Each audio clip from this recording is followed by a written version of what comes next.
Welcome.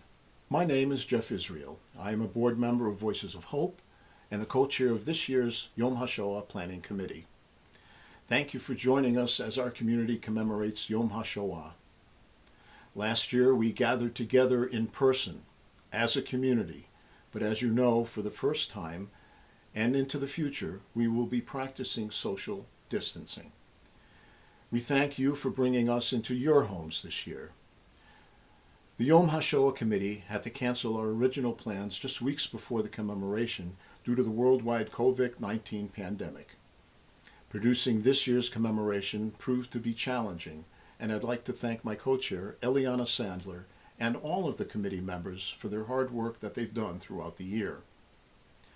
I'd also like to thank David Jacobs, Executive Director of the Mandel JCC of Greater Hartford, Kathy Fishman, Executive Director of Voices of Hope, Robin Landau, Director of Programs and Development for Voices of Hope, and Kimberly Bolero, Director of the Holocaust Education Resource and Outreach Center. I'd like to thank our sponsors, Mandel JCC of Greater Hartford, Voices of Hope, and the Hero Center. Today we remember. Today we mourn our great-grandparents, grandparents, mothers, fathers, brothers, sisters, aunts, uncles, cousins, a whole generation that was lost to this world as they were murdered throughout Europe during the Shoah, just because they were Jews.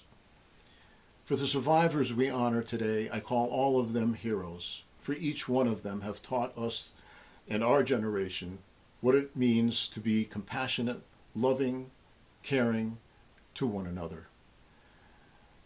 They have taught us the true meaning of Tikkun Olam, repairing the world. 75 years has passed since the concentration camps were liberated by the Allied forces.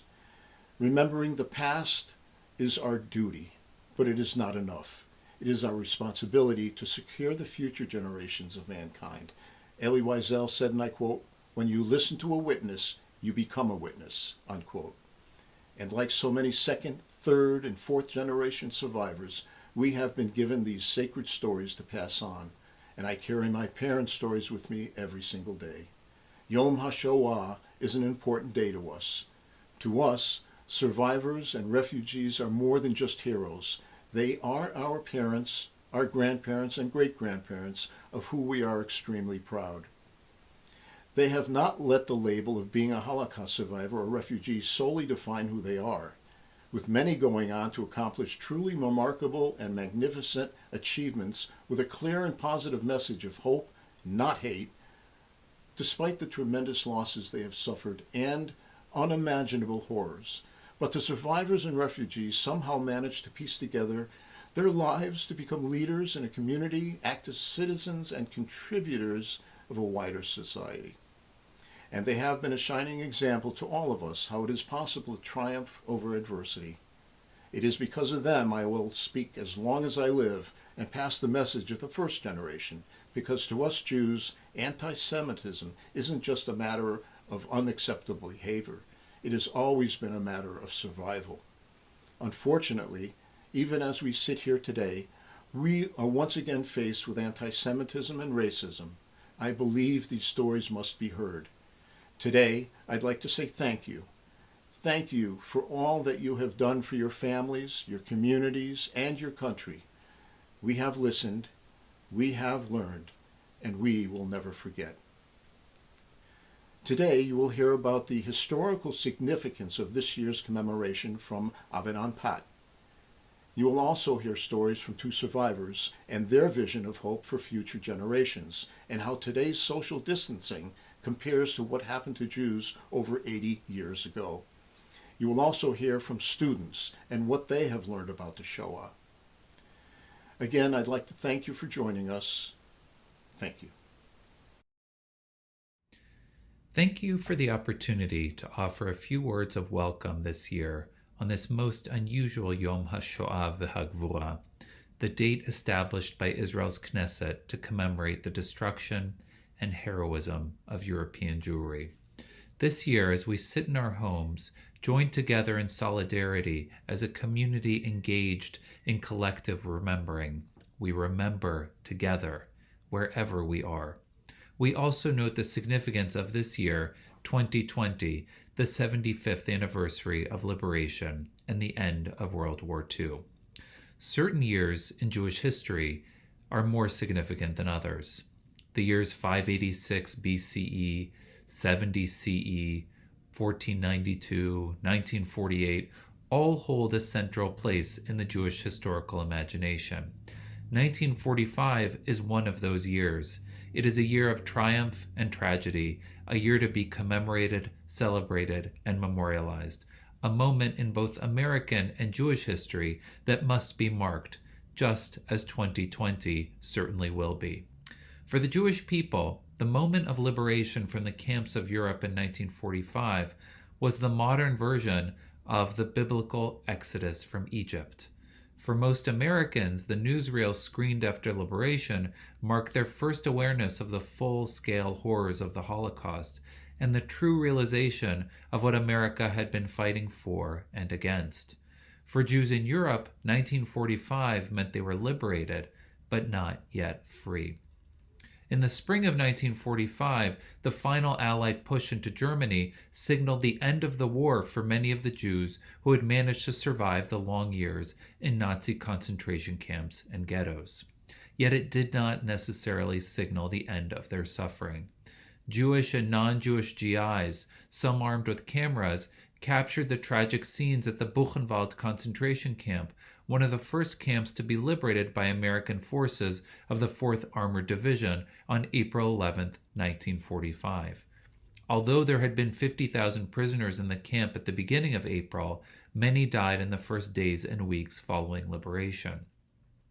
The American soldiers who arrived at the camp were horrified by what they saw: stacks of dead bodies and survivors who were just skin and bones. Dachau was liberated almost 3 weeks later, on April 29, 1945, by American soldiers of the 42nd and 45th Infantry Division of the American Army, tasked with the conquest of Munich. While 30,000 prisoners were liberated at Dachau, some 2,500 died in the following month and a half. The Jewish GIs who liberated concentration camps like Buchenwald and Dachau in Germany encountered a situation for which they and their non-Jewish comrades were completely unprepared.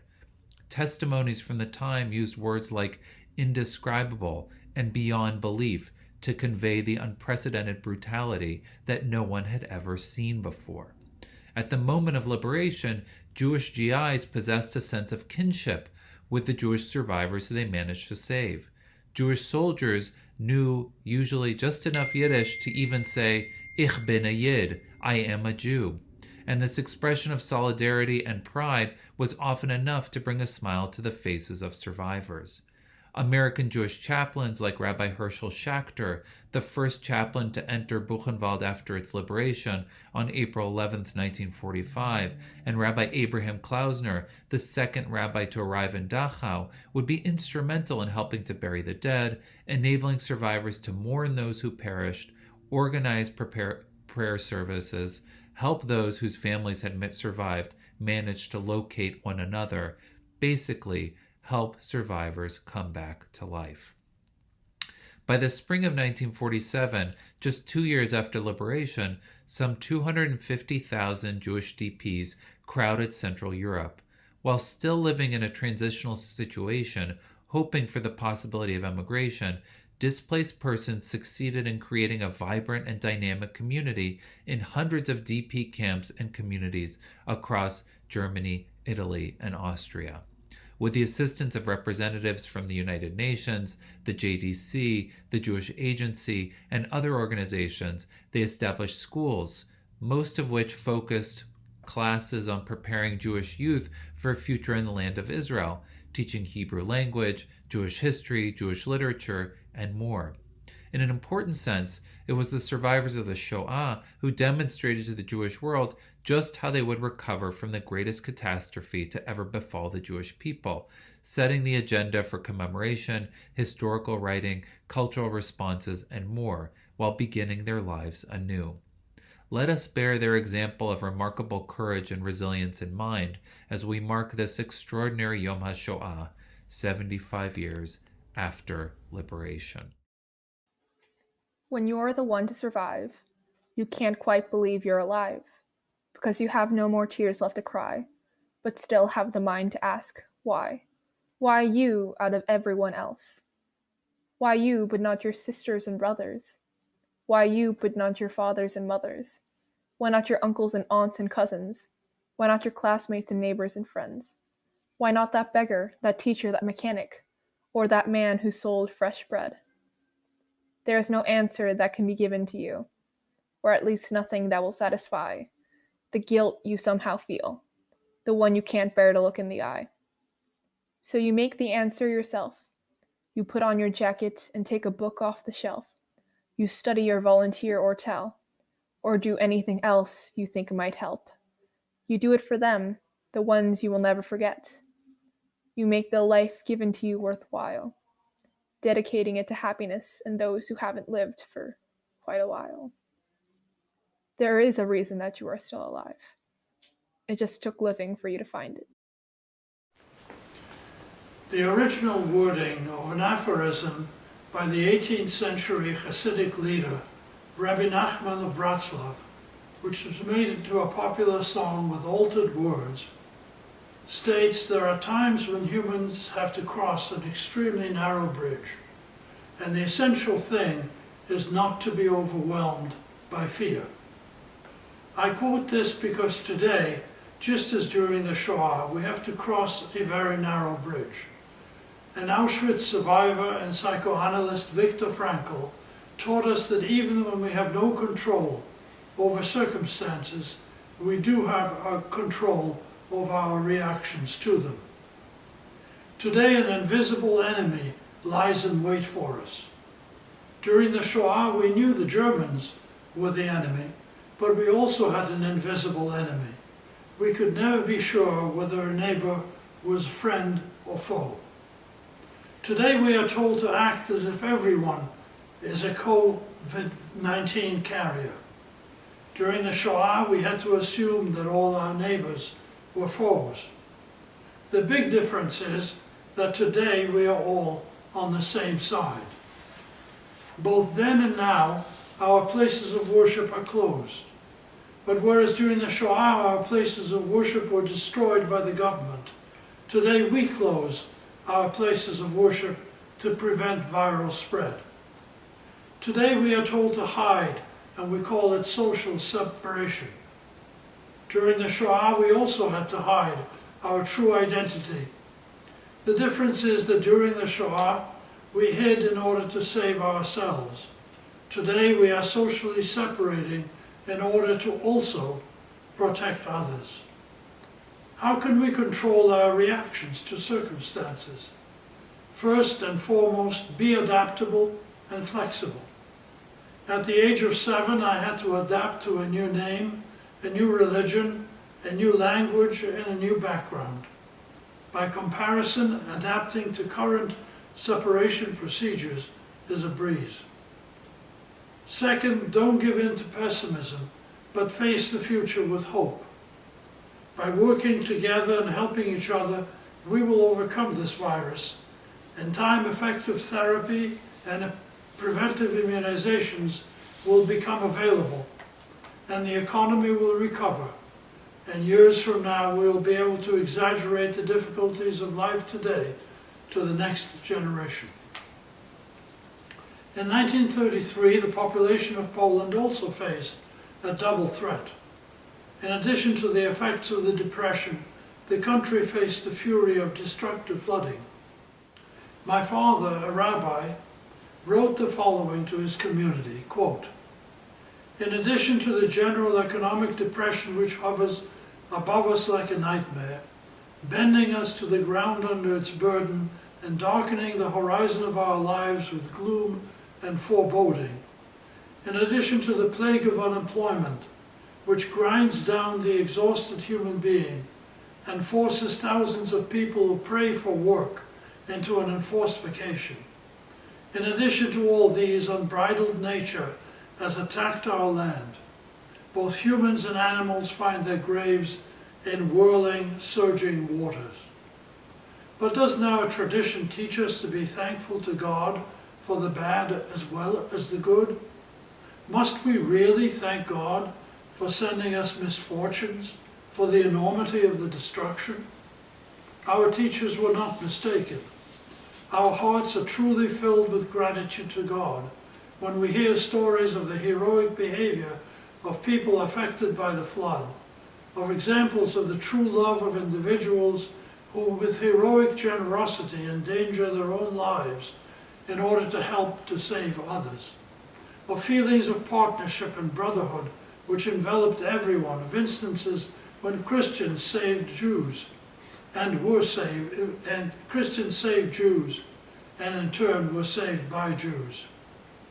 Tragically, this misfortune has destroyed human life and property, but it has saved our faith in man. Let us be grateful to God for these sparks of life in the midst of the clouds of misfortune, for these manifestations of human goodness." Unquote. At the Pesach Seder, we first eat maror, bitter herbs, then the sweet charoset, followed by a sandwich with a mixture of both, to teach us that even the bitterest tragedy has a sweet side. I wish you and your family a safe crossing of today's narrow bridge. Hi, I'm Laura, and to honor Holocaust survivors, I have choreographed an original dance. The song I chose is titled A Child of Our Time. It was written by English composer Michael Tippett.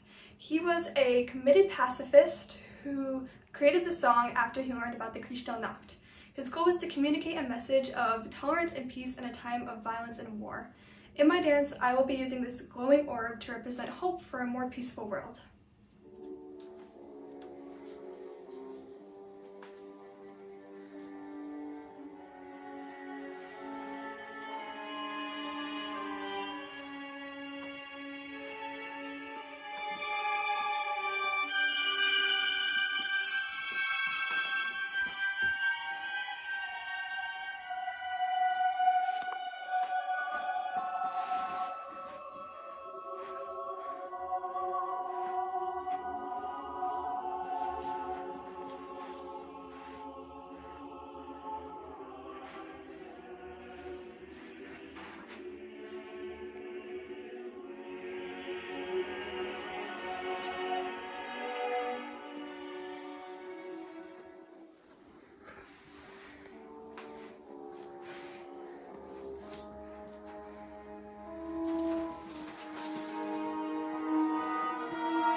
My name is Ruth Weiner. I was born in Vienna 89 years ago. I'm telling you this for two important reasons. At 89, I am among the youngest of the Holocaust survivors who can speak to you personally to share their intimate knowledge of facts that are now mainly found in books and to bear witness to the harshest of personal experiences. So very soon, there will be no one left to do this. As for the Vienna part, Austria was Hitler's first conquest and his first experiment with persecuting, banishing, and murdering Jews. He found that his efforts were successful beyond his highest hopes. As the world turned its back and ignored his widely publicized plans to annihilate all of the world's Jews. Disturbed and unopposed, the Nazis persevered with the madness that had started in Austria, and they spread it throughout Europe.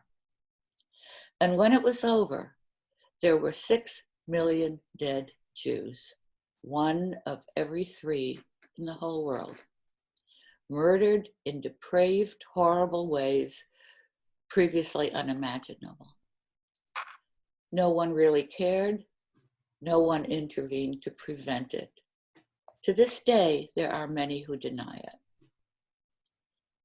Behind me on my dining room wall are 2 portraits of a happy pair of newlyweds. The portraits were painted in Czechoslovakia nearly 200 years ago and hung proudly in their carved oak frames in the Viennese dining room of my grandmother. They are her grandparents, and I always loved them, although I didn't know them.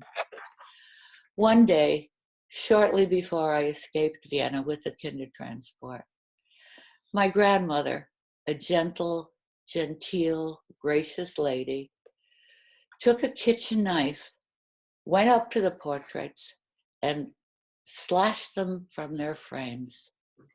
She rolled the canvases up, handed them to my mother, and knowing she would never see me again, said, "I want her to have these so that she will always remember who she is." And so I remember, as we all must remember. We cannot ever allow this evil to reoccur, these tragedies to be suffered again anywhere. But how is this to be done? How do we have impact on the future? I'm privileged to have had for many decades the opportunity of working with literally thousands of young people who are learning about this gruesome subject, hardly a fun gig for the average American teenager. They've come and I've met them in all colors and shapes and sizes, from every segment of our varied society and schools of every sort. And they deal with this darkest of subjects with unfailing respect and compassion. Their questions are profound and sensitive and personal. I find them consistently to be a wonderful, warm, responsive audience and beautiful young people. And they are the future. Education and remembrance, then, are our path, if there is to be any hope. These young people, as many as can be reached, are hope for a future where causeless hatred is to be blunted and no longer a fear and a scourge. Thank you.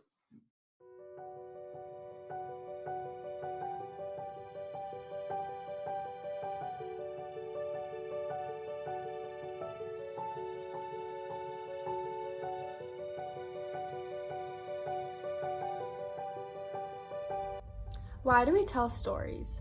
We tell stories to remember. They are written and told as messages for the future and reminders of the past. They are also a powerful teaching tool, which are the closest people have to witnessing an event firsthand. Stories allow us to take a critical look at the past and learn from it.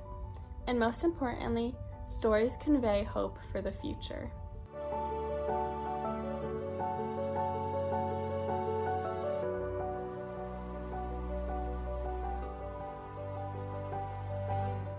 We had the honor of meeting Dr. Leon Chameides and hearing about the story of his life in Europe during World War II.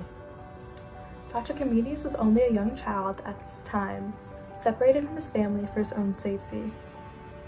But one of the very many special things he was able to share with us was how he looked to his father's writings to cherish his family and more deeply understand his childhood. Today, these same family stories are able to connect him with his children and grandchildren, enabling the story of Dr. Chameides' father and himself to live on. My father had written essays, so obviously this was a means of him communicating with his community, if you will. And I became fascinated because for the first time I was able to struggle with his ideas. I left when I was 7. Dr. Chameides also shared with us his discomfort with the term Holocaust, instead opting to use the Hebrew word Shoah, meaning destruction. He informed us that the Greek root of the word Holocaust means a whole sacrifice to the gods, and he personally refused to refer to his family in such a light. This fact speaks to Holocaust education as a whole. Everybody grows up learning the term Holocaust without realizing the existence of an alternative, perhaps more accurate term. As time continues to pass, education on this matter becomes more and more important in order to remember. It's easy to get wrapped up by numbers and statistics. However, the emotional stories and experiences people endured are just as important to remember and reflect upon.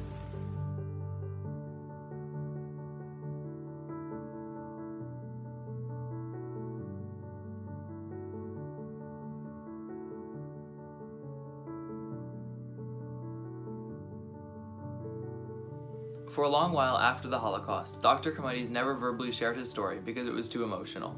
Instead, he opted not to dwell on the past.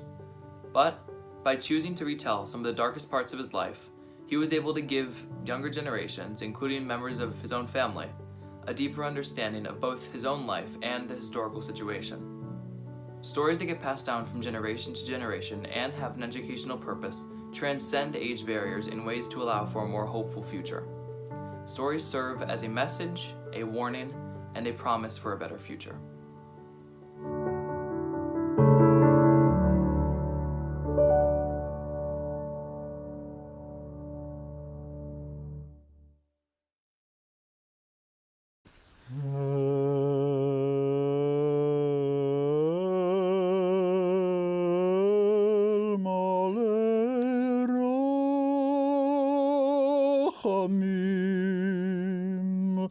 שוכן במרומים,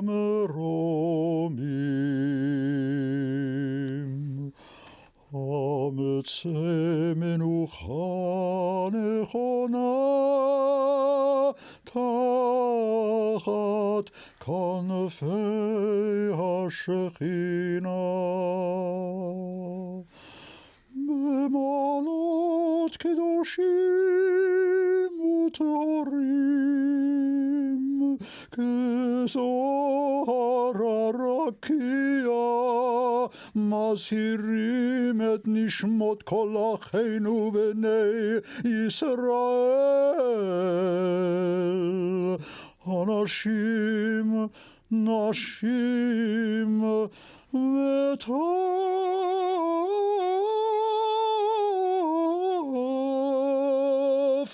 שנהרגו ושנטבחו ושנשרפו ושנחנקו. בגן עדן תהי מנוחתם.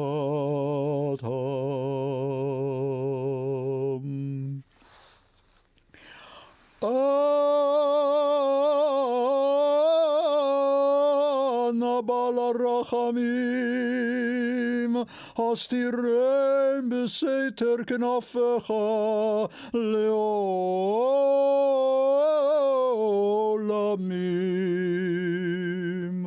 וצרור בצרור החיים את נשמותיהם.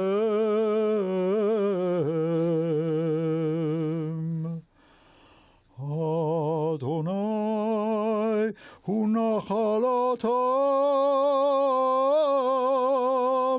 וינוחו בשלום על משכבותיהם. ונאמר אמן.